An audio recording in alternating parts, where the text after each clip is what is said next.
you feel like you are losing your grip, might suffer a trip or abandon ship, open a can of whatever you sip and join the fellowship.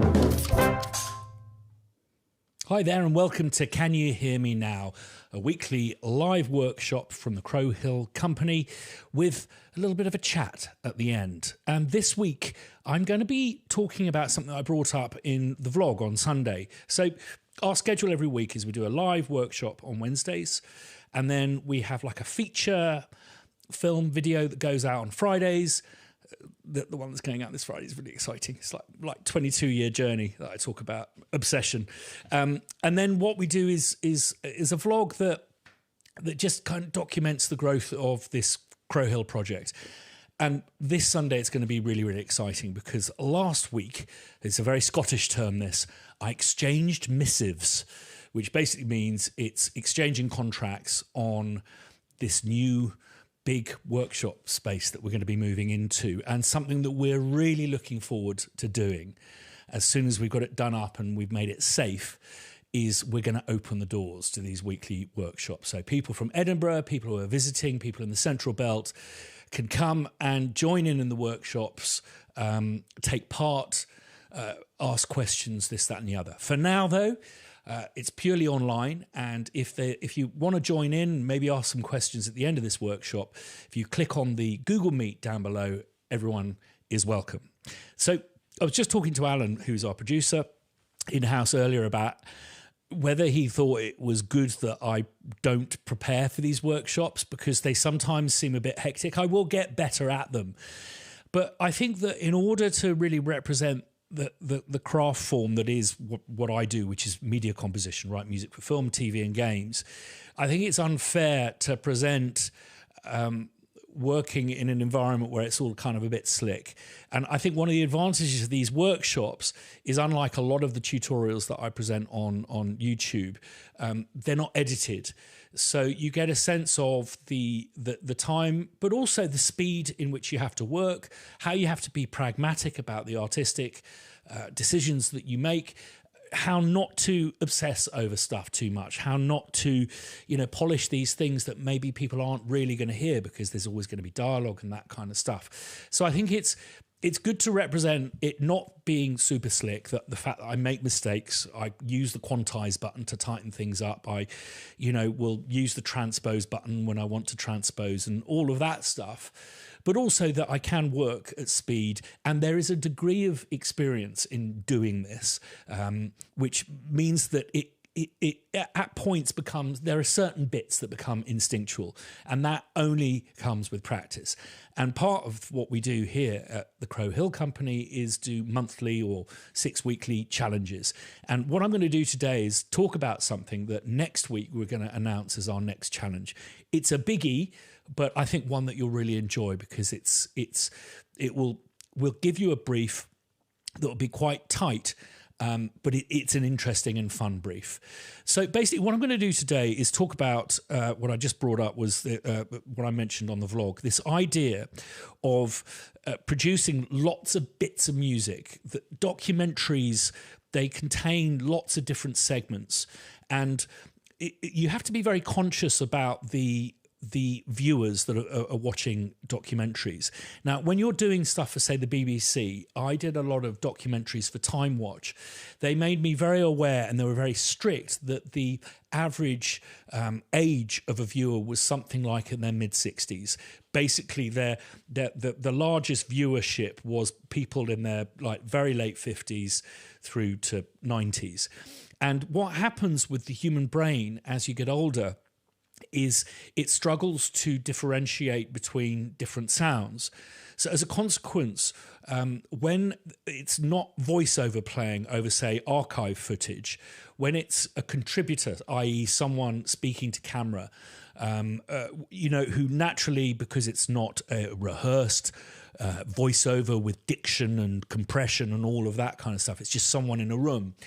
What happens is if you put score underneath, people of a certain age find it very, very difficult to be able to separate the score from the dialogue, and they miss important points. So when working on Time Watch, they would say, please, please, please don't put music under the contributors because we'll get tons of complaints coming in. They couldn't hear the stuff. It was a problem that Downton Abbey actually had throughout its run, that they really used the music to give a sense of importance to stuff that was going on in this country home.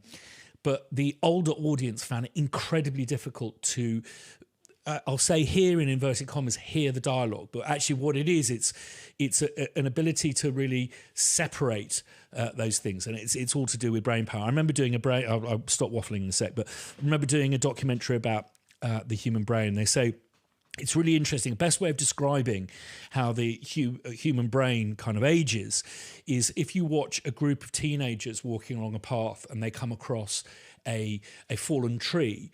They'll negotiate the tree and get over it and continue talking. If you watch a bunch of maybe 60-year-olds walking down a path, they'll be talking away. They'll see the tree. They'll all stop talking as they negotiate the tree, go to the other side of the tree, and they'll start talking again. So it's just about kind of brain function. So it's just an important thing to consider. So what we're looking at today is there's this video that we put out, part of our Adventures in Sound series, that's absolutely smashing it, and I'm really proud of the team because I had nothing to do with it, which is great news for me. And it's a video about the Paris turn of the century, Eric Satie, Debussy, that kind of stuff. So what I've done is, the preparation I've done is I've watched it and I've found just a little bit where there's some archivey, montagey bits which definitely need music, whilst also being aware that when we cut back to Theo, who's the presenter, that he's standing out in the street, there's street traffic noise, all of that kind of stuff. And really, again, thinking about like the Time Watch style audience, it's probably best not to underscore and certainly not to do stuff that's too melodic. So what I've just done is I've literally dragged the movie file into Logic. And before you say, yes, I am switching to Reaper, but it's going to be some time before you see me do tutorials on Reaper, because I don't think I've earned my stripes on that yet. So I'll be working with Logic, which is like I've been using for 20 odd years. So I'm very used to it. I've just dragged the movie onto a track. It gives me the option to extract the audio track.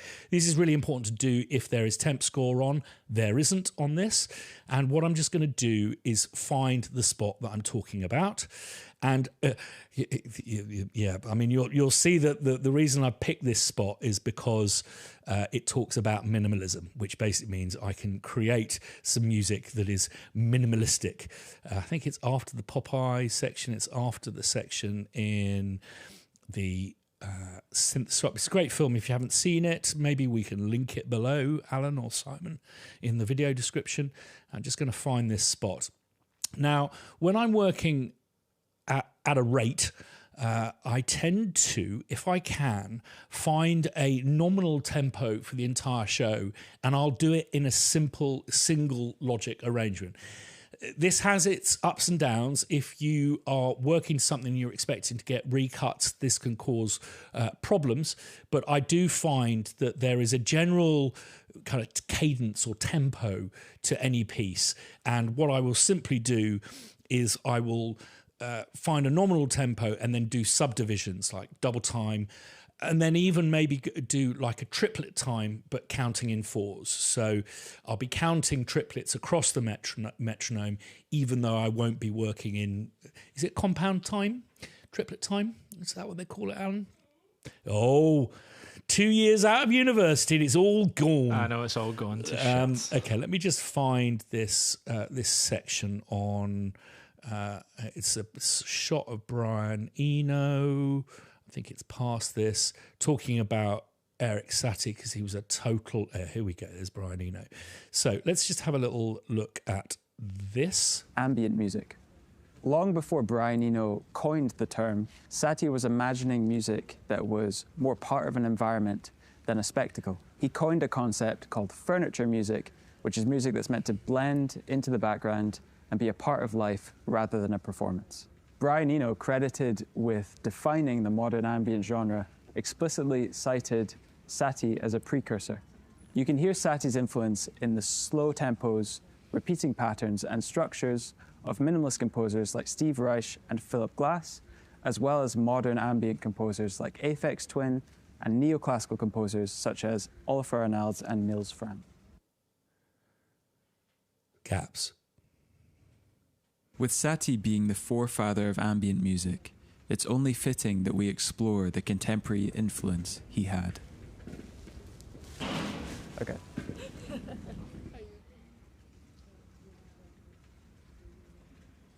Okay, so what we have currently on that section is we've got this intro here. It feels like it needs a bit of music, a bit of motivation.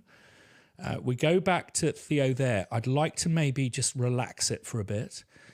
And then as he continues to talk, just come out so the music isn't becoming annoying. And then in, and then out again, and then in again. And then out to there. Now, what I'm going to do is instead of scoring to picture, I'm going to write something that I think fits the scene, but I'm going to continue past the points that I'm going to spot. Because I think there's three things that happen with documentary music. Often it is just made from library music that editors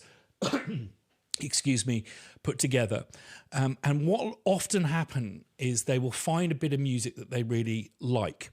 And so often with temporary music, this can inform the composer. And the mistake I hear quite a lot is a composer either writing lots of different bits of music, which I find distracting, particularly if you're talking about a single subject in a single space.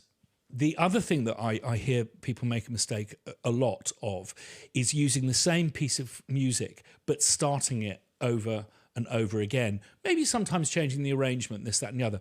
That, I think, can become frustrating and annoying for the listener. So what I'm going to demonstrate is the idea of writing a single piece and then exploding it across a section.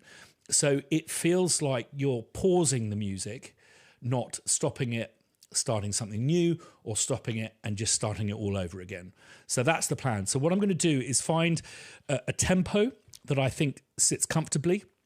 Then I'll find a start point, and what I'll do is I'll just score through it, and then maybe take a little break, and then I'll get back to showing you how I explode it. So let me just have a look now. Now, first, what I'm going to do before finding a starting point is nominate a tempo. Pioneers.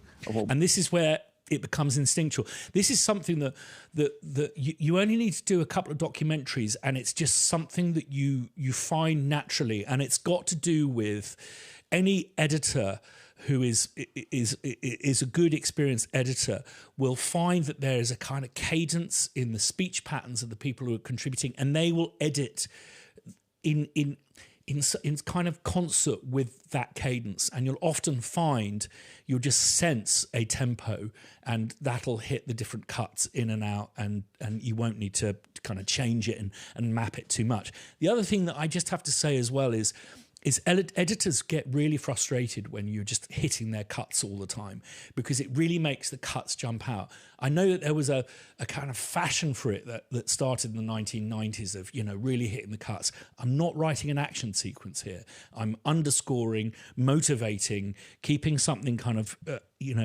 motoring on, and also the dead spots, establishing a scene, a sense, a feel, that kind of thing. So I'm not too worried about hitting loads of cuts, but it is, I think, nice to be working in concert with the cadence of the edits and the dialogue. What we now call ambient music. Long before Brian Eno coined the term, Satie was imagining music that was more part of an environment than a spectacle. He coined a concept called furniture music, which is music that's meant to blend into the background and be a part of life rather than... See, I'm hitting cuts. It's just instinctual. So I'm going to switch the metronome on. Performance. Brian Eno. Too fast, 110. And this will slip around when I do this. Suspended over a simple... A little bit too fast still. 106, let's go. Call ambient music. Long before Brian Eno coined the term, Satie was imagining music that was more part of an environment than a spectacle. He coined a concept called furniture music, which is music that's meant to blend into the... It just feels a little bit slow to me. So 107.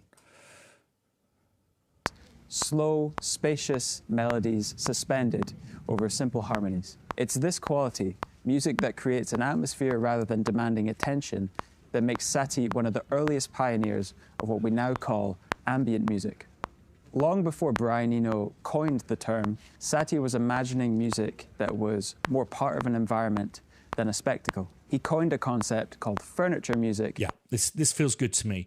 Now, the next thing I'm going to do, and this is really important if you're working with musicians, is musicians don't like hearing the accent. But I also think if you're going to work in this very free way with anything that you're doing, particularly in this kind of free-form way of just working in a continuous file, is I think it's really annoying to have to change like the meters and this, that, and the other, like where the one of the bar is. So what I do is I take the emphasis of the metronome off. So it's just marking time for me. And a little bit like Eric Satie, I'm not conscious of bar lines. He apparently never wrote with bar lines because he was a nutter. He used to walk around Paris with a... what's it called? With a cane. He was so dislikable and such a pisshead that people used to just fight him in the street. So he had a cane with a hammer on it, so he could fight off his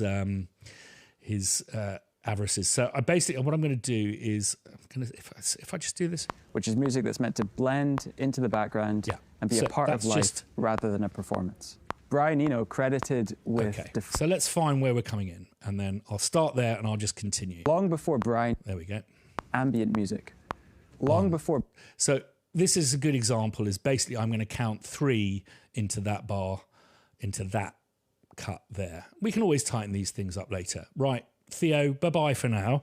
Just going to pull up a piano. I think what would be really suited is they're talking about Brian Eno, they're talking about ambient music, but they're also talking about Eric Satie. So what I'm going to try and do is create a bit of an homage to Satie with modern ambient kind of vibes. So I'm going to start with the piano and maybe add one more instrument to that for the sake of this workshop. So let's just load up. For any of you who don't believe that I've killed all my samples, there is proof. And what I'm going to do is the vertical piano, which is this wartime piano, which I think will suit it nicely. Okay, let's just pull that up. That's what that is. That sounds good to me. So maybe add some reverb and stuff in a bit, but I'm just going to try and work something out. Oh, by the way, before I go any further, actually, I'll tell you what, after the break, I'll talk about this keyboard because it is a cracker. It's really good. Now, I've got a pedal underneath the table and you'll be able to see when I'm hitting it because this light will come up, which I think is great. Let's just hear with the tempo. So I'm going to do like a plodding... Listen to that velocity control of this. The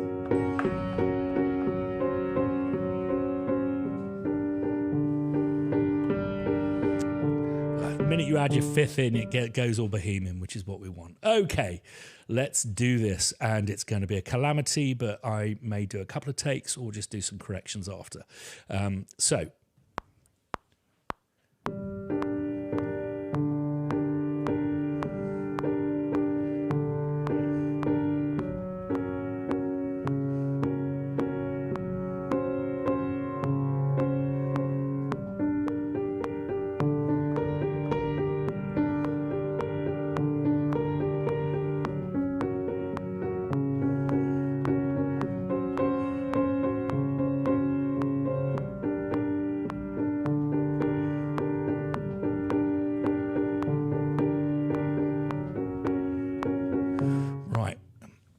Feels a bit ploddy. I'm just wondering. I wonder if we should go in a kind of triplet.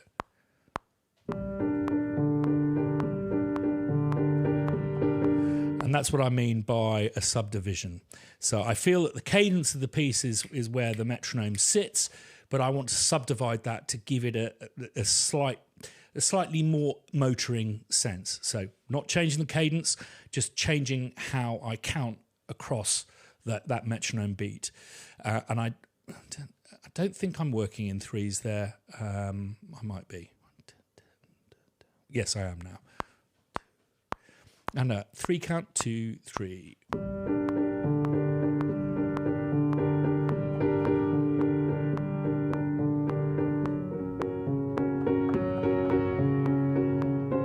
Okay, that's good. Right, let's go for it.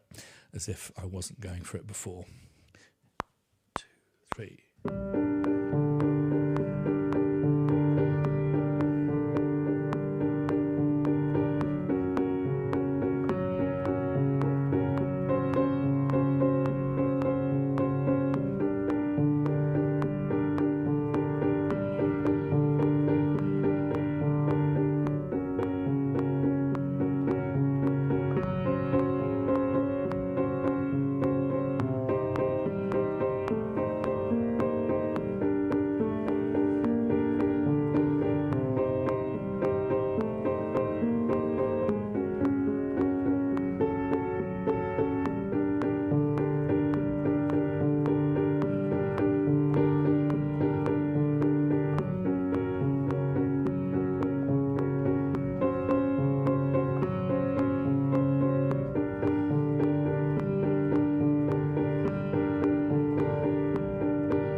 Okay, so just a little bit, a few schnorbits is there.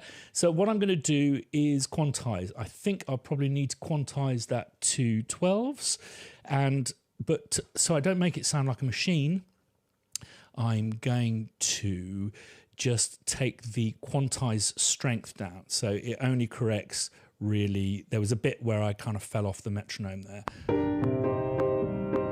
No, that's not correct. It is just, we just need 8s. That's what we need to do.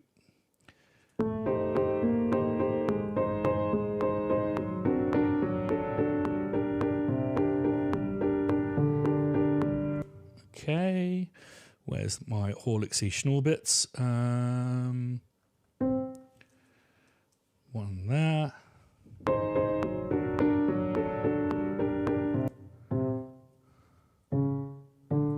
Okay, so that's good. Now, what I'm going to do is put a bit of reverb on. I'm just going to be kind of working a rush mode and just add reverbs to each individual track. In this day and age, it doesn't really put too much pressure on your system. So...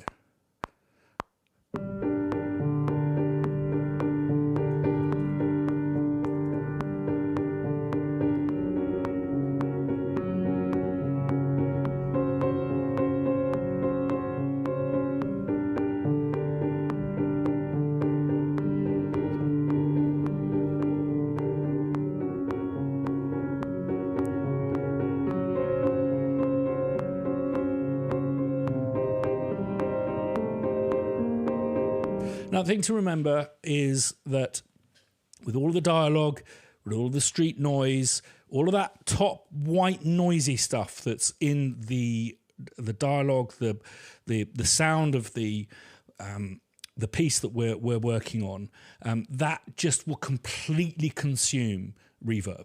So what I'm doing is I'm putting an amount of reverb on that I wouldn't use for a record. But for this kind of application, just maybe 25, 30% more reverb will mean that you actually hear it once Theo and the street sounds of Paris go over the top. So I'm going to just try, and I'm just going to duplicate that track, and that track will have the reverb on.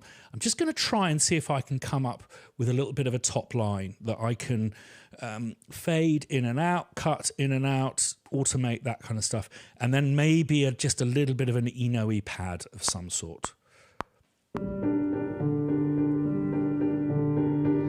Up an octave.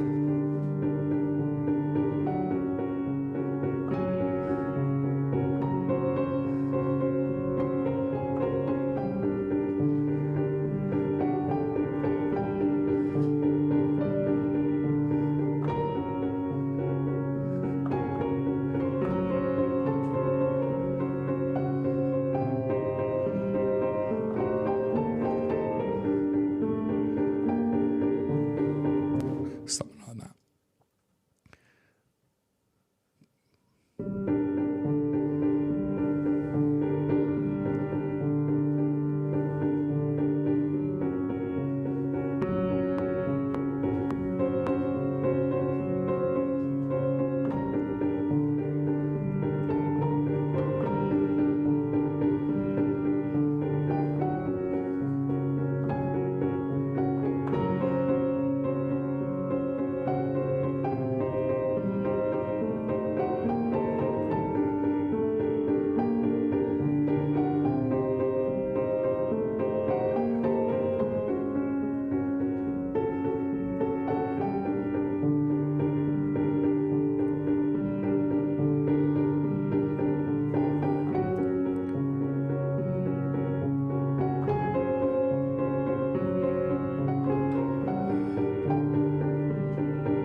Okay, so that's a nice little kind of chorus track. So I think I might come in on the first.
Felt good to me. We probably lost the last note there, but I'll tidy that all up later. Right, one more little idea. So am I going to quantize that? Yes, but I'm going to do really lightly. So just like there, just in case I really fell off the metronome. Right, where am I going to get a pad from? What shall I use?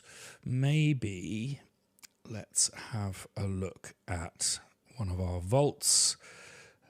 And I believe we did a pad of sorts somewhere. Let's have a look here.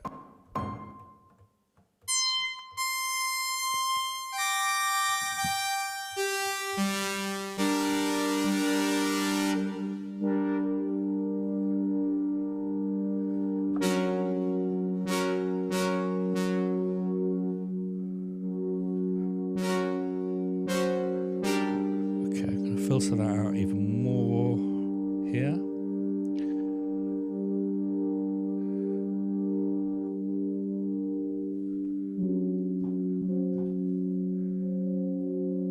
Okay, then what I'm going to do is I'm going to put an absolute bucket load of reverb on that.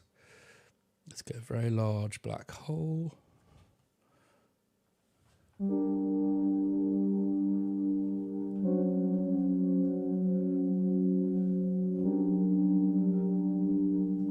What I'm also going to do is I'm going to put a bus effect.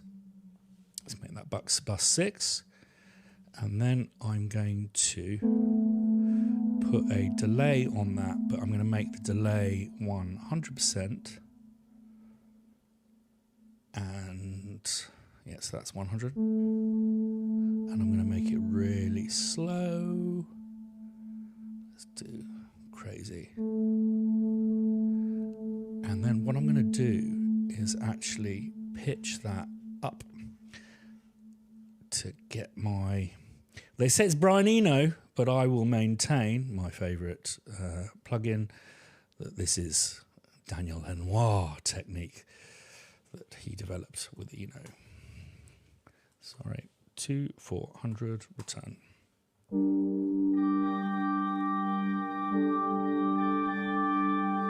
And let's put even more reverb on that.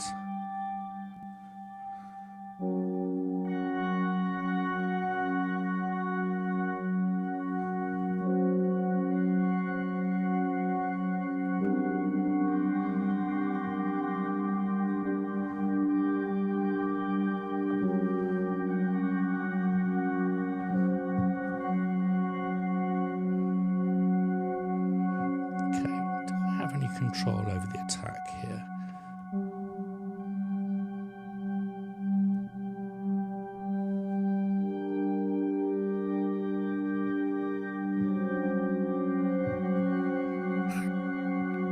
Because I'm feeling naughty, what I might do is I might rebus this. I'm glad I'm doing this after laying down the piano, because this is going to add latency. So I'm going to do that into that bus, and I'm basically going to do exactly the same again, and maybe 2 octaves might be too much, but let's just have a listen to that.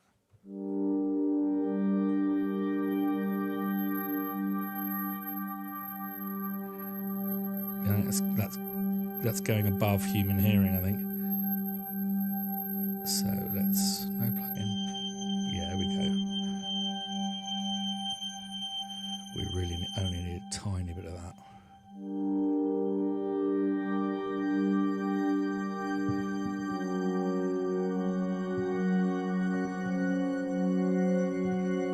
Okay.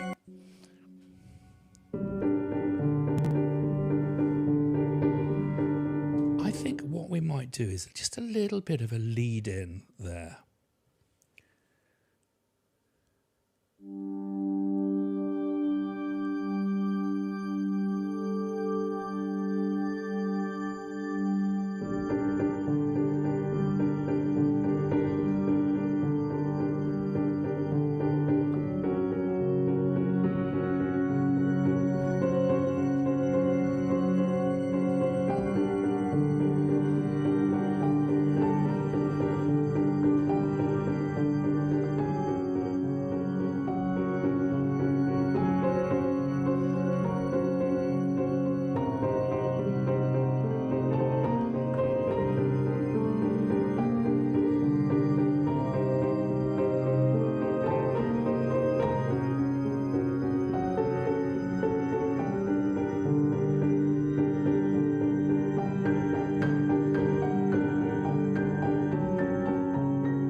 I'm feeling indulgent. Not going to quantize that, no need. So I'm just going to take this piano track, duplicate it. I'm duplicating it for the reverb, not for the piano. And I'm just going to find me, let's go to glass strings, and I'm just going to add a little bit of pits in, just to add to that bohemian kind of feeling that we've got. Shorts, pizzicato, and let's add the bass. Lots of bass.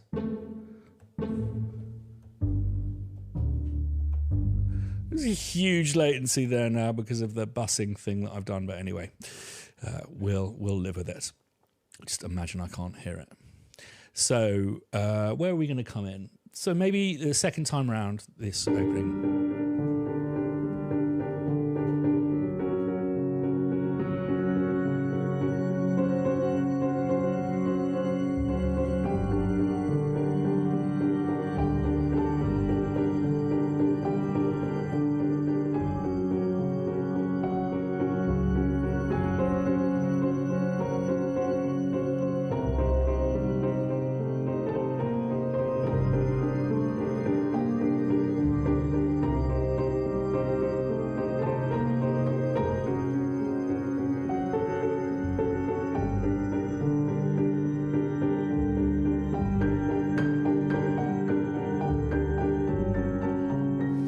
I think it's nicer when it comes in on that part there.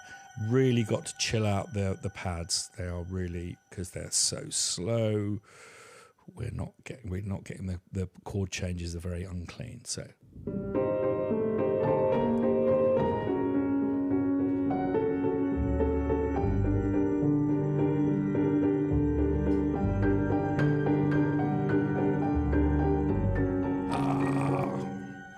Distracting myself.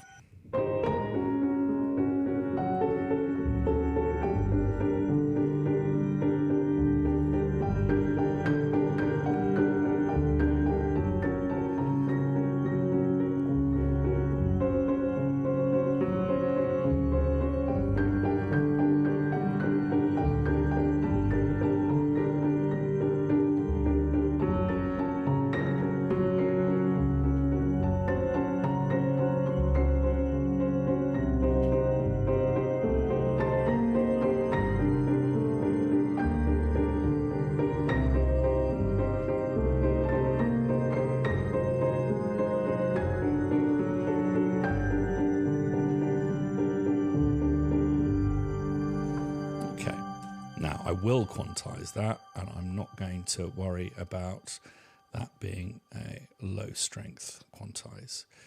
So we might just pull that forward a bit as well.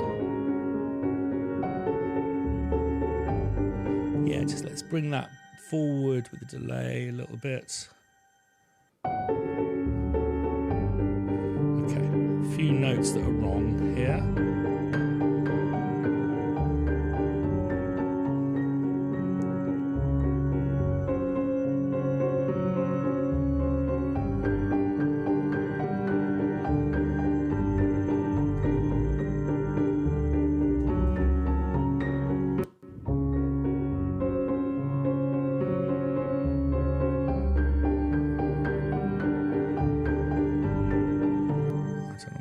Did there was very bad. Okay.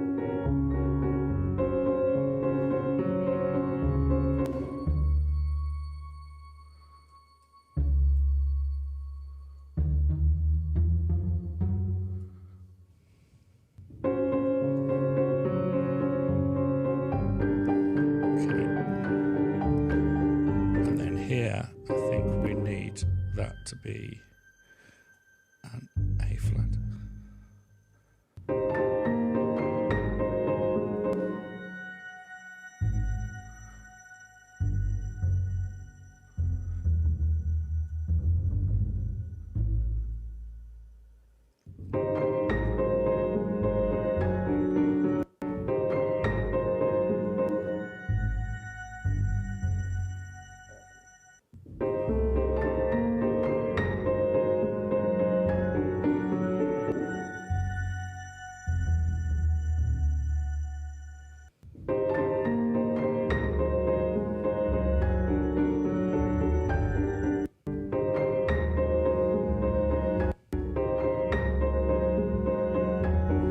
I'm just going to keep it there for now. I don't know what I'm doing.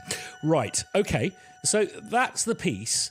Now, in part two, what we're going to do is explode it, and that is going to be the point at which we bring the dialogue back. In really this week's important. visit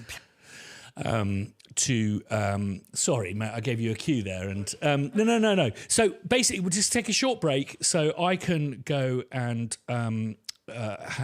pour a cup of coffee. Whilst I'm doing that, let's take it to Piano Book Land. In this week's visit to Piano Book, which is at pianobook.co.uk, a place where like-minded people share sounds with each other for free, we're looking at a selection of 3 different sample packs, all made by people who have had a huge amount of involvement in the creation and maintaining of Piano Book, namely our good friend Stephen Talamy, who is one of the founders of this whole enterprise. And he's created a fantastic utility that we can go and grab a hold of as and when we need it, and that is cymbal swells. And he's done those in Contact. Let's just have a little look at what he had to say about this. I asked one of my friends, James Walker, to record some percussion parts. One of the parts was an isolate stem of cymbal swells, and I wondered how well they might work as a sample pack. Turns out they work pretty good. So James recorded me a set of 12 different cymbals, played short, medium, and in long swell. So you can see they're grouped in pairs.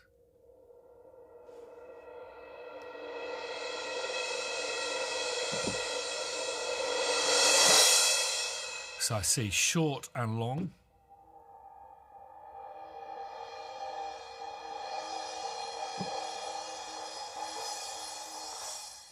Amazing, and long. It's just one of the beauties of Piano Book is that it's a place where not only can you seek inspiration, but if you're in need or a little bit bored of those cymbals that you've been using for a decade, there's a whole new selection there. Thanks so much to Stephen for those and for all of the amazing work that you do at Piano Book. Next up is one by Simon Fife, who not only works at Piano Book, but he's also the head of community at Crow Hill and mediates these workshops. So be nice. He'll cut you off otherwise. I'm joking. He's done this. I remember having a look at this amazing trembling radiator. It's a Godin radiator guitar, very lightly sampled through a tremolo effect. It's not about how deeply you sample things. It's about the inspiration that you manage to capture. And I know, and I can remember, that Simon has done us proud there.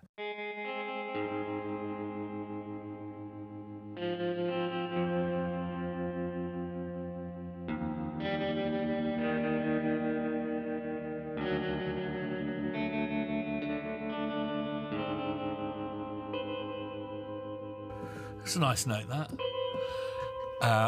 I think what's lovely about these is it's not just it just sounds brilliant, but also there's some really inspiring presets in here.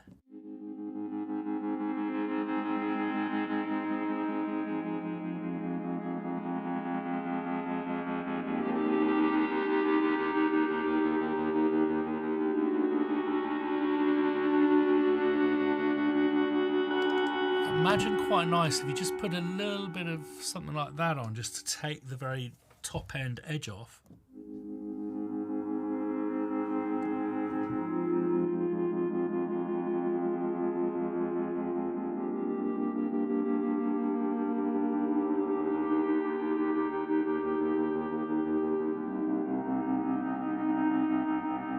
Now you must be getting bored of me using this, but if you roll a whole load of stuff off like that, but you want to add a little bit of toppity tops, what I do is grab my favourite, you've guessed it, Apple Pitch plugin, stick it up 2,400 cents. We don't want it 100%. In fact, we want it about 1%. Just to add a little something.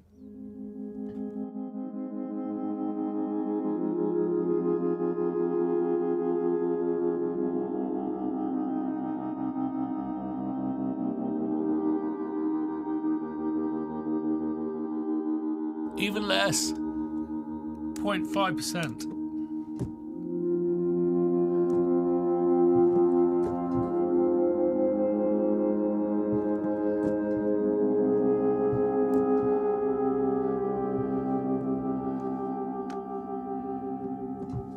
Absolutely stunning, and I know that there's a whole bunch of presets in there. Look at all them, amazing. Let's have a look at the EBO.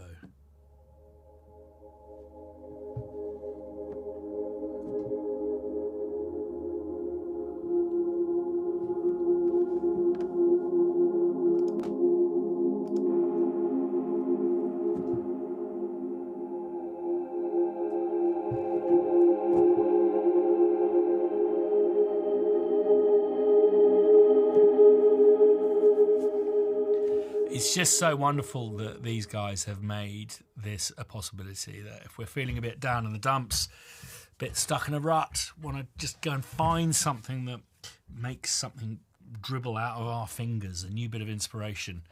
There's a whole world of stuff at pianobook.co.uk. And finally, our very own webmaster, Pete, has done us a kalimba, and there's a fair selection of kalimbas on Piano Book. In fact, for an April 1st joke, we changed the whole name of the website to Kalimba Book. But this is a great example of the instrument, and thankfully Pete has included a load of bottom end, which I find particularly interesting. I love the fundamental, the and the those two notes.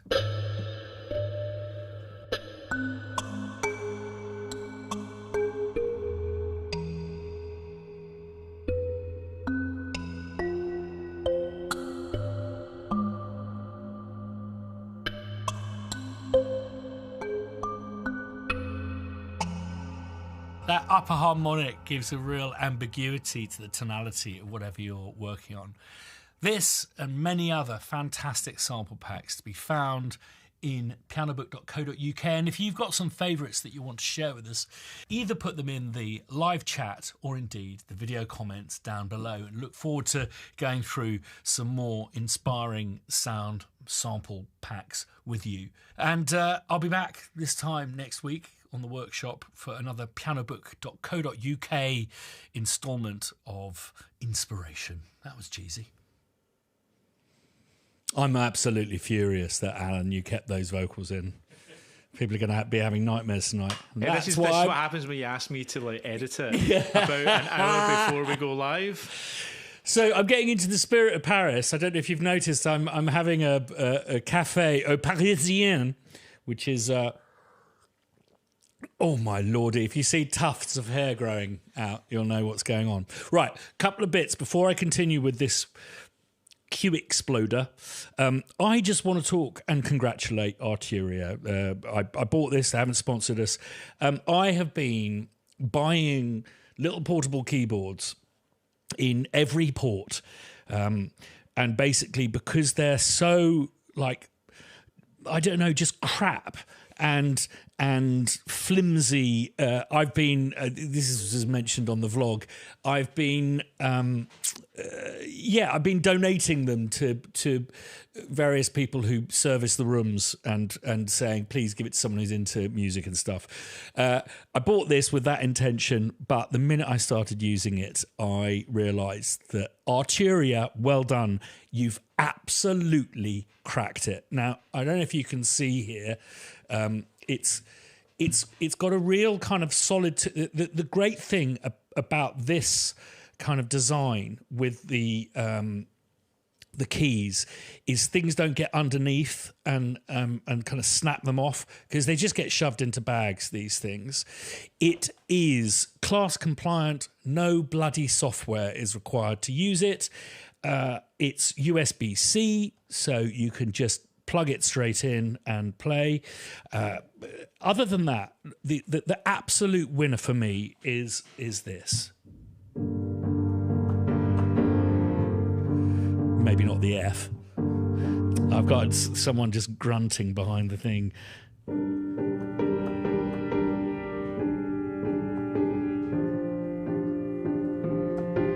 It's got velocity that actually works, that isn't just random velocities. So I can feel on the road that, okay, the keyboard's small and a little bit dinky, but I can actually express myself. It's got a full-sized sustain pedal connector. So I'm just currently using, just one of these, which you can pick up anywhere. Which is great. But also, it's got this fantastic feature, which is, it's a good busk, which is a lot of these keyboards have a sustain button, but basically you just have to play with one hand and sustain on and off. This, you just hit down hold.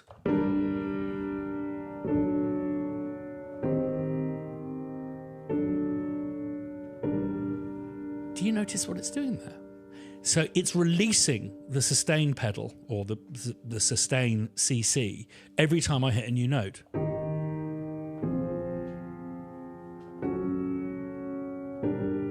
Which which is a really handy kind of busk if you don't have your sustain pedal. So hats off to you. And what I think is particularly cute is it's a little bit of wooden trim at the end.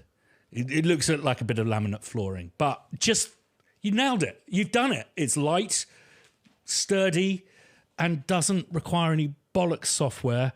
It doesn't require a power supply that you lose, and it's got that cute hold function. So it's just lovely to use a piece of kit where you feel that someone who actually does what we do has been involved in the development of it, or they've listened to the customer.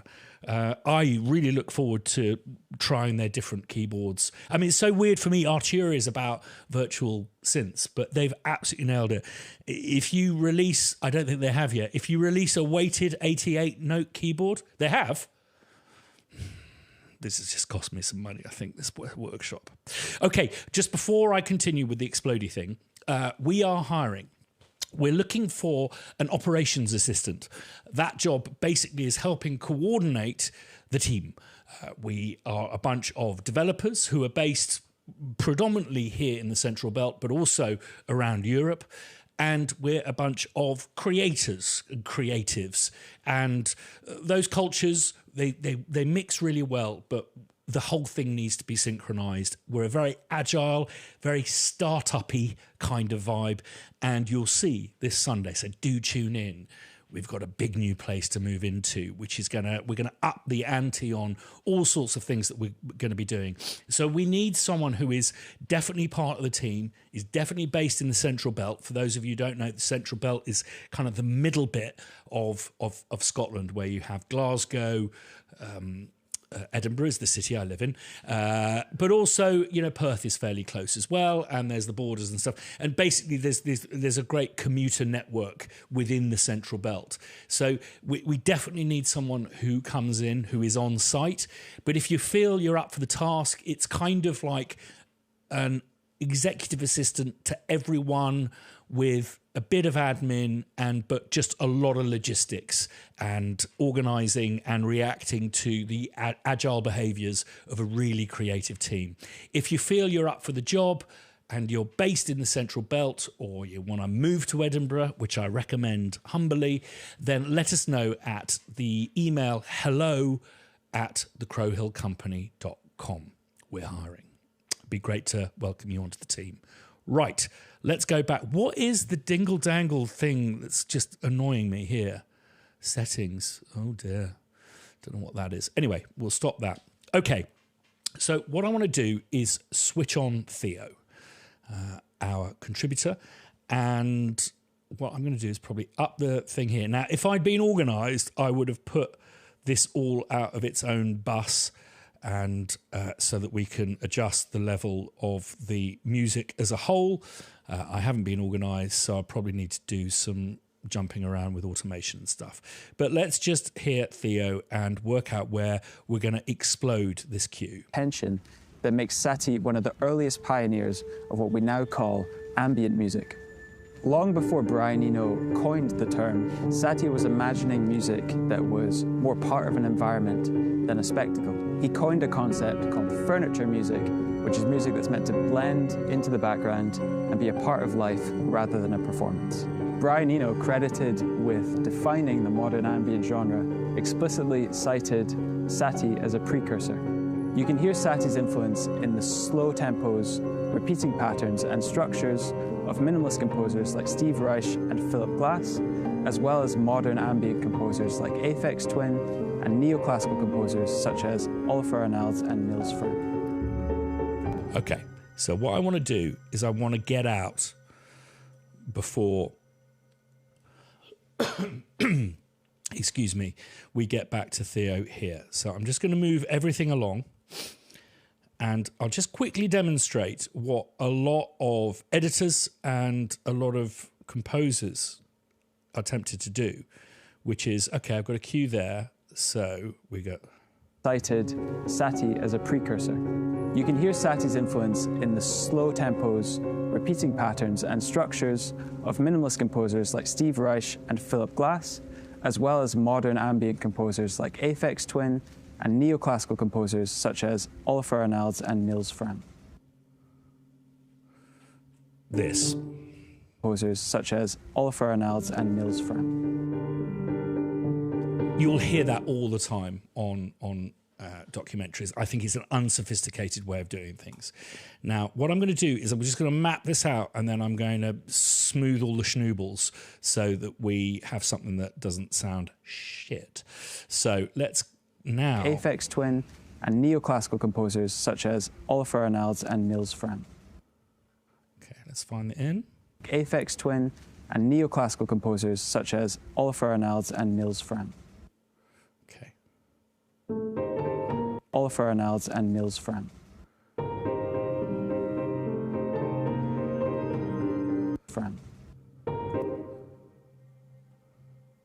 Niels Frahm. I'm just going to put that on that beat there. Niels Frahm. With Satie being the forefather of ambient music, it's only fitting that we explore the contemporary influence he had. Okay.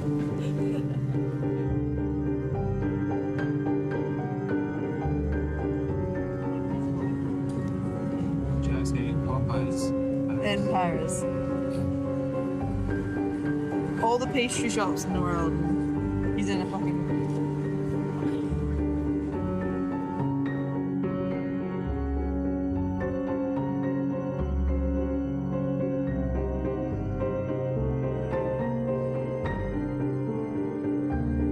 We're heading to Motto Books for a Patchpoint pop-up.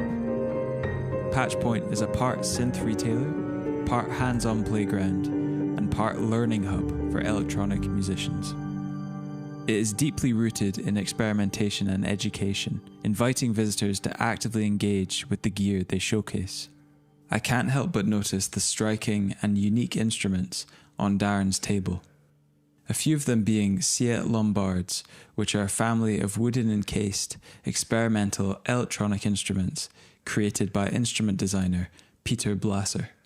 Rather than following traditional keyboard... Okay, so I think what I would do is probably start a new queue over Motto Books. So I think what we'd need to do is find a way out. In Paris. All the pastry shops in the world.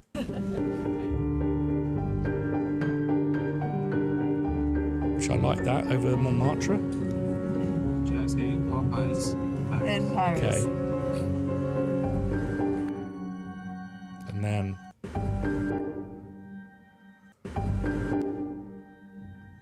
Okay. So what I'm going to do is I'm just going to put this on back on the beat, because it's going to be really annoying to edit when we're off the beat, and I will probably just move that and make it kind of free. I might do a little bit of a slowdown here, but what I'm going to do is change the structure. In Paris. Okay, so we want to cut that, shorten. That pad is really annoying. I'm going to try and do a bit of work on that. Okay, so is this where we change? Okay, good. And let's do that. Glue those together. Paris. All the pastry shops in the world. He's in a fucking... See.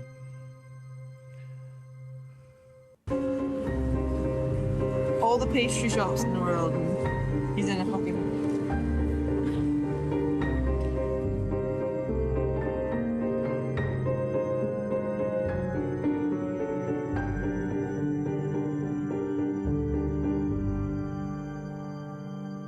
We're heading to Motto Books for a... Okay, so what I'm going to do is...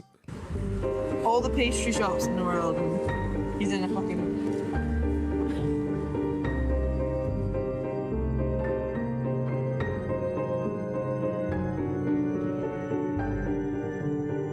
Okay, so what I'm going to go here is I'm going to go to, edit, tempo, tempo operations, and throughout this I'm going to slow it right down to about 90 and see where we get to with that. And continue with tempo, apply. You see it's all come up there. So feel that we're coming to the end of this portion.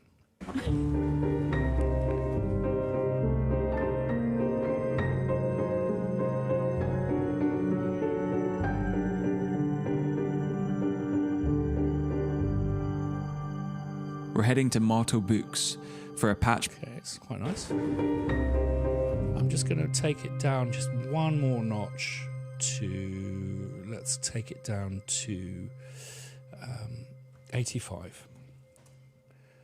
Apply. Actually, if we go 87, apply. And well, I'll finish up in a sec so we can invite people into chat. But I love it slowing over that whirligig. Okay, now what will happen when I pull this all to the right so that we hit this cut? There we go. I hope that end should knock you.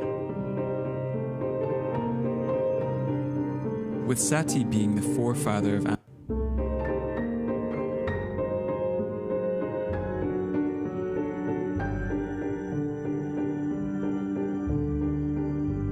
we go. We're heading to Motto Books. So from this point, what I'll then do is just go in and do a lot of MIDI fixing. I think that what I'll probably do is take the pianos down massively in level, as in velocity level, push them up in volume and really compress them so they have a more fragile quality, less strident. And then I would probably work on the delay times of that pad and pull it back into the mix so that it's not interfering too much. Just a little example of how I would fix this. You can hear Satie's influence in the slow tempos, repeating patterns and structures. So what I'd probably do... into the background and be a part of life rather than a performance. Brian Eno, credited with defining the modern ambient genre, explicitly cited Satie as a precursor. You can hear Satie's influence in the slow tempos, repeating patterns and... Let's maybe just play something in.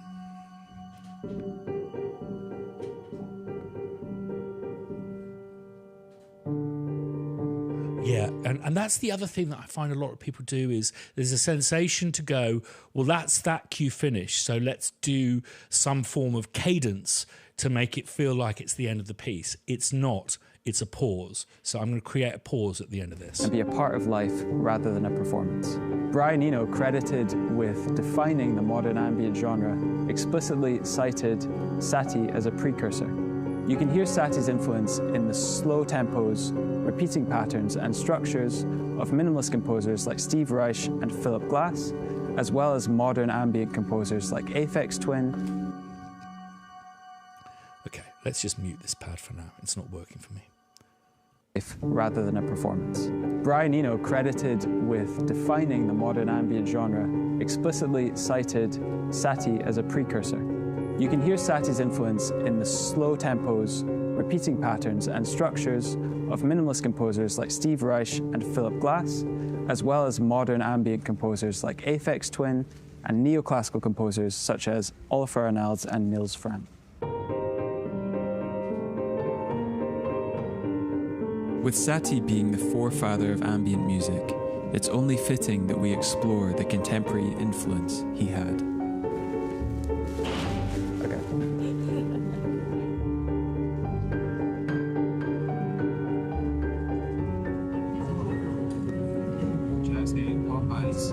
In Paris. All the pastry shops in the world. He's in a fucking...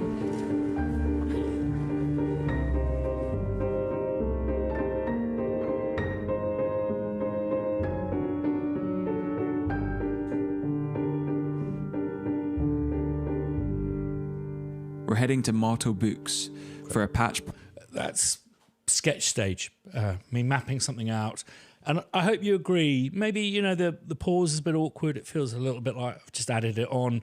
But I hope you feel that feels like a slightly more sophisticated way of underscoring a documentary than just a cut and paste. So, and, you know, in total time, probably have, you know, that's from pulling the movie in, maybe spent 45 minutes on that. So I would say that's a good workflow. And then I think that what I tend to do is maybe map the whole thing out, the whole program.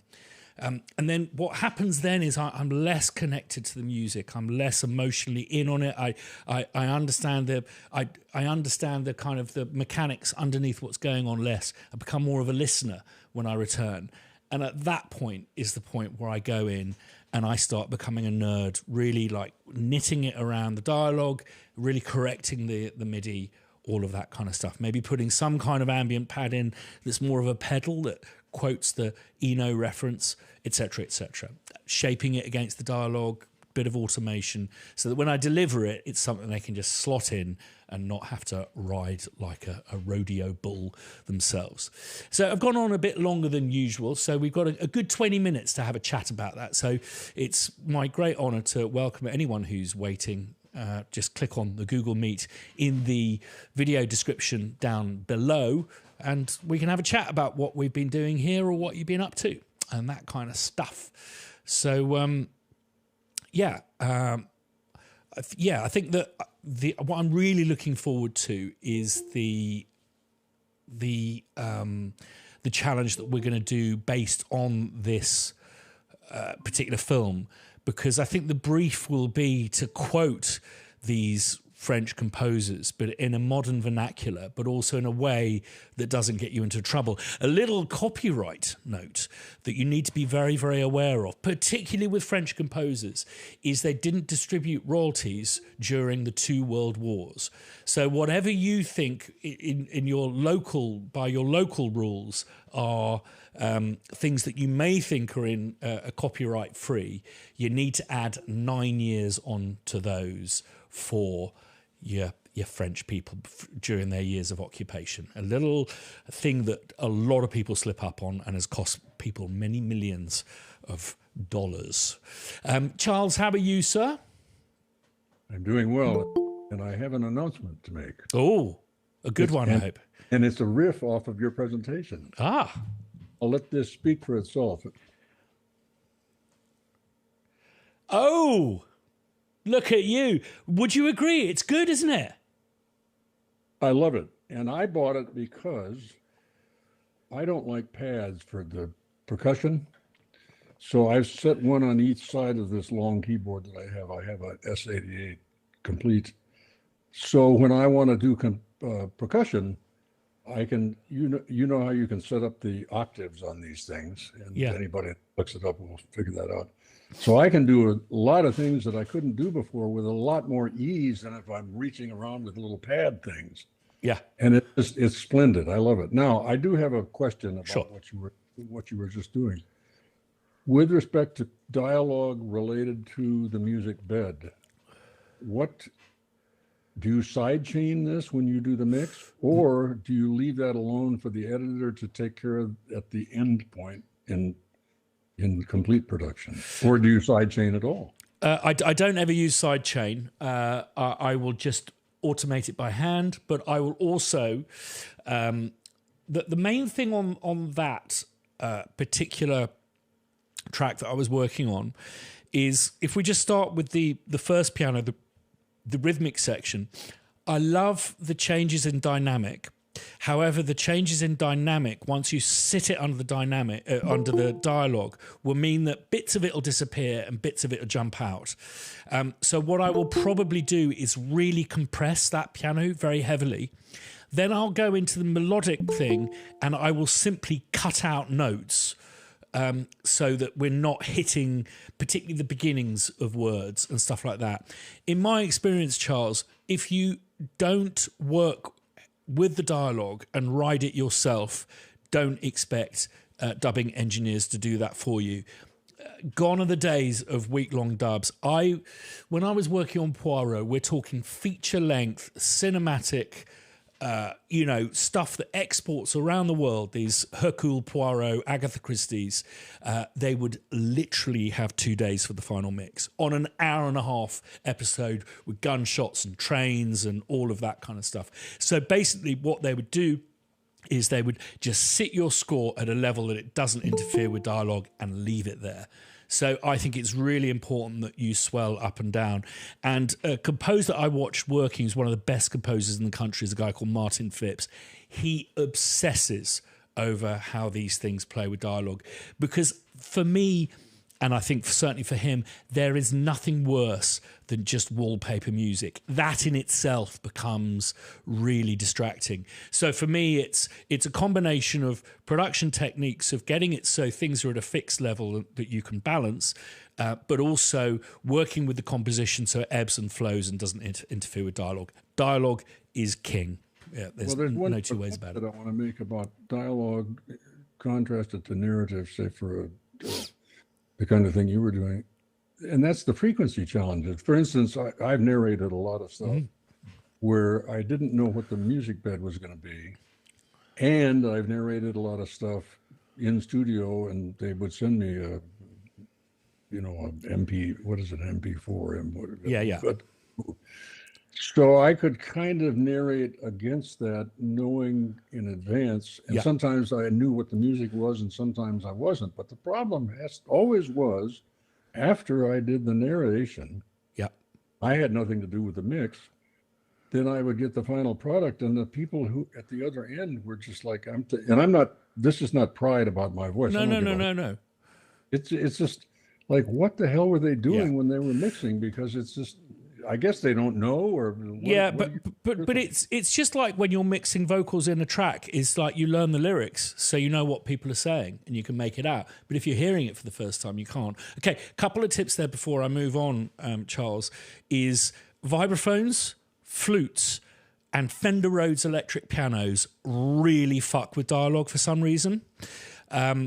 Which is why I promise you will never hear a Fender Rhodes style electric piano on dialogue-heavy scores. You'll always hear a Wurlitzer. I was just watching, the Harrison Ford thing about shrinks, and it's just full of Wurlitzer because it's got the upper harmonics. You can get it out of the way of the dialogue. But vibraphones, flutes, and Fender Rhodes style electric pianos are an absolute nightmare. They operate right in that mid-range of comprehension of the human voice. Moving on to Andrew McCartney. How are you, sir? Can you hear me now? Yes.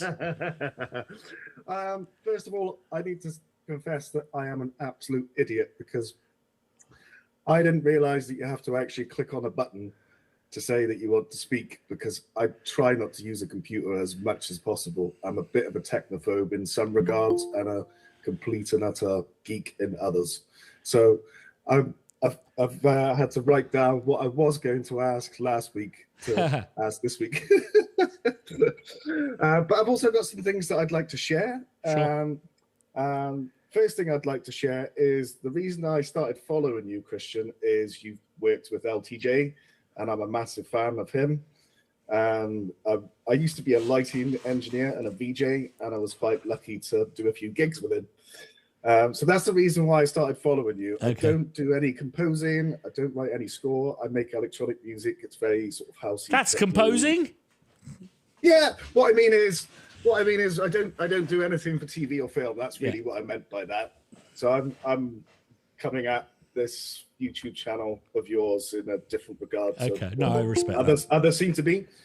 But I really appreciate the things that you talk about and the way that you present them. Like, for example, I really like the recent BT studio tour that you did. He's one of my favorite artists since I was quite young.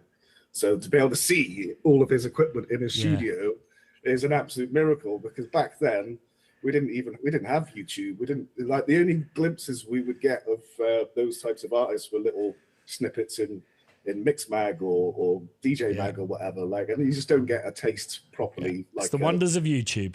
It's brilliant. Yeah. And on that note, with BT, I picked up on a little comment you made about was it the Juno 60 that you were moaning about? Yeah. Yeah, and you mentioned that BT had given you a tip on how to make it sound better. Are you at liberty to share that with us? Yeah, I tried it. It didn't do anything for me, to be honest. Yeah, I'm sorry. It was just you plug in the expression pedal output into the input, and it just kind of cross modulates and does like some FM stuff. But for me, the fundamental problem with it is it has it's just in between the best synth I think ever, which is the Juno 4, and the idolized synth, which is the Jupiter 8, and it kind of falls down the bum crack of synths for me. That's a horrible expression, but well, I'd like to interject there with because someone asked you what would be your recommendation for a decent analog polysynth, and I've got a better suggestion for something that costs a lot less money. Okay, just provided it's not Behringer. No, I'm very much on the same page as you with regards to Behringer. No, this is a Roland JX3P. Yeah, it's one of my favourites, and it's so much so it's not in this room. It's actually next to my workstation because I'm just finishing up a score tomorrow, which features the JX3P. So JX, 3P. It's absolutely fantastic. Listen, we don't have that much time. Andrew, it's so lovely to see you. Do come and join us again next week. Ellery, how are you? And what I'm going to do is I'm going to go Ellery, Lee, Noah and Iago. And I'll get through those guys because you've got your hands up now, but we probably won't have time to take any more questions. So Ellery, over to you. Thank you. Yeah, so just two questions for you today. And the first question is, in terms of having no music over dialogue, is that a strict thing? Because if you had something like piano and then a pad of something or pizzicato, and then you just reduce that right down, could you have something really subtle behind? It depends on the audience, and you'll probably find that different studios, different streamers, different broadcasters will have different views on this. But the BBC, it's not dialogue, so it's not voiceover, it's contributor. So it's people talking to camera. They have different accents. Gotcha. So basically what you do is when a voiceover artist, as Charles is a testament to every week, when a voiceover artist is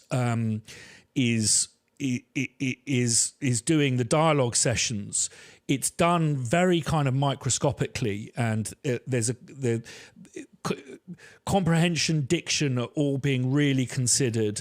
The timbre of the voice will be adjusting to help tell the story. And, if Charles is doing it in a studio with directors, they will ask for different reads and stuff. So that is a far more produced vocal that you can sit music underneath. It'll be on a microphone like this, close mic'd with compression on. With contributors, you'll have them sitting in a room. They may be speaking in an accent that you're not as familiar with. They may have a timbral thing to them. They may be hiding their emotions and stuff like that. Music just really interferes with the perception of what this new person with this new voice in this new space is about. So if you're working for the BBC, they'll literally just, and this is the problem with, dubbing engineers working very quickly, is they'll just go wallop and pull your music out and stuff like that. So I would recommend, and again, it depends on, and I think a thing, Ellery, sorry to answer your question more succinctly, is best to ask the producer do they have a policy over how these things should sit. You've made it crystal clear. That's a proper clarity there for me. Thank you. And then the second question was around the new challenge that you've got upcoming.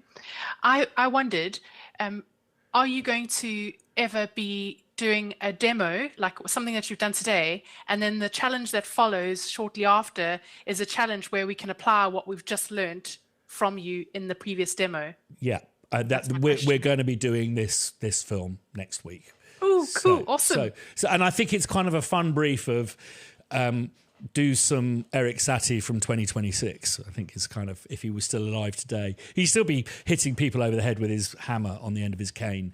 You've got to look up his Wikipedia page, Eric Satie.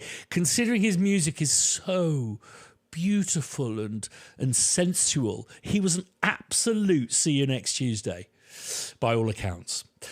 Lee, how are you? Yes, good, thank you. Yes, you're keeping busy. How are you doing? Yeah, really good. It's been crazy. There's a thing. It's actually been announced. The thing I've been working on for 5 years. It was announced yesterday on Apple. I don't know if I'm allowed to talk about it yet, but Apple announced it, so I'll be able to talk about it and show you why I've looked so knackered over the last 5 years. I'll definitely check that out it's very then, exciting, and we've got a thing coming out tomorrow as well. That's a bit of a scoop for you guys, which is really exciting. Sorry. So, how are you? That's right. I had a question about the cadence, but also to start with, just thank you very much for last week as well for reviewing my piano book instruments. Much appreciated, and that stuff like that's really encouraging. So, thank you very much for that. Thank you. And the other thing I wanted to ask was it's really interesting because people talk about stuff like cadence, which seems to be a word that applies to so many things. But seeing examples is quite rare. And just seeing you click your fingers to the pace of the video and things like that, there was a point where I see, that's what they mean by that. And it got me thinking, and also the idea that you had about, I never thought to split the arrangement that you make across the video, so that's certainly an approach that I would use to see how I can get it to work. But I had a question of if someone wanted to understand a bit more about cadence, were there any particular examples of either TV or film that you would point to where you think the composer has done a really good job of hitting the cadence, or an unusual approach to it, or something that you would recommend as someone who wants to learn it, that kind of thing? Yeah, I mean, I received some devastating news, and I don't know what's happened, but I think Labyrinth's job on Euphoria is just fucking sensational. But a warning, so it was my kids who introduced me to this series. Don't watch Euphoria on public transport, ever. For those of you who've seen it, woohoo! But it's just a fantastic combination of needle drop, and his scores are referred to as atmospheric. I think the reason they call it atmospheric is it's non-melodic, but it's he just gets the tension so right. And something happened. They've got the new Series 3 coming out in a couple of weeks' time. Labyrinth has walked off it and has done a mic drop, fuck everyone, double fuck Euphoria. And I know that Hans has been brought on board. So I don't know what's happened there. And I don't know how this next season is going to sound. But I would humbly recommend. It's a masterclass, absolute masterclass. And it's great to see someone coming up from Britain from a totally different angle through kind of the grime scene into and being able to apply incredibly skilled compositional techniques over a real plethora of different music. And there is a sequence, I think it's in season 1. There's a sequence that is in a fairground. It's about 25 minutes long. It's a 25 minutes cue. And I can hear the pain because I can hear that they tempt it with Magnolia, which is one of the most amazing scores. But he did a very honourable job. So that would be my example to you, Lee. Thanks, mate. Noah, how are you? I've been pretty busy lately. How about you? Oh, it's good to hear, Noah. Yeah. I had a really brief question. I don't know if it's or if it's a short answer or not. Never with me, Noah. You should know that by now. So back in the Spitfire days with labs, I don't know why I can't find it. And I meant to ask this so long ago, but who did all the art for the different labs, like the old art before they transitioned over, which was a shame that they got rid of that art. But it was a guy called Tom Howe, who is based in Edinburgh. And I'll tell you a brief story. That basically I gave them just a really confused brief that was based on my grandfather. And these, I don't know if you've seen, if we could maybe do the overhead shot.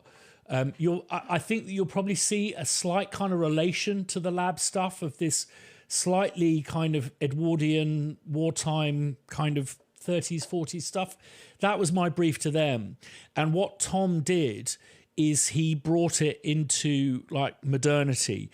And I remember when him and his assistant pitched me the look for Labs, I actually burst into tears because they'd nailed it so well. And I bought both of them a Parker 51, which is my favourite fountain pen. Awesome fountain pen and looks very cool. And also the material, the plastic at the end of a Parker 51 is the same as the nose cone of a Spitfire. But yes, so Tom Howe, who lives in Edinburgh, in fact, I'm having coffee with him, he's a pal, he went on to become the artistic director of Native Instruments. So it did him well. So appreciate you noticing that, Noah, but it was nothing to do with me, it was Tom. And then briefly over to Iago, but quickly over to Iago. But you take your time, sir. Okay, don't worry. The little question. Recently, I said here that I did a 2-hour big movie, and okay, it went well. Everything went great, nice. But there was a thing that I want to ask you specifically. There was this discussion constantly about the music being more important on some scenes with dialogue in them. In scenes like this, should I always take an approach of dialogue is king above everything, or totally depends, as all questions? Unless it's been directed by Paul Thomas Anderson, dialogue, or Chris Nolan, dialogue is king. I don't know about you, but as a viewer, I find it really annoying when I can't hear the dialogue. So I love the score to Punch Drunk Love. I love the film Punch Drunk Love. But can you shut the fucking music up? I get the point. He's mental. Excuse me. Sorry, mate. That was a very aggressive approach there. So, I think there is that problem, is that particularly with something like a Chris Nolan film, the amount of work that will go on those and the attention to detail will be so insane that Chris Nolan, I'm sorry, but he will never be able to say, I don't understand the dialogue, because he knows what they're saying already. And this is just an age-old problem with doing vocals on songs, is you can hear the lyrics because you know what they are, but they play on the radio and they're buried.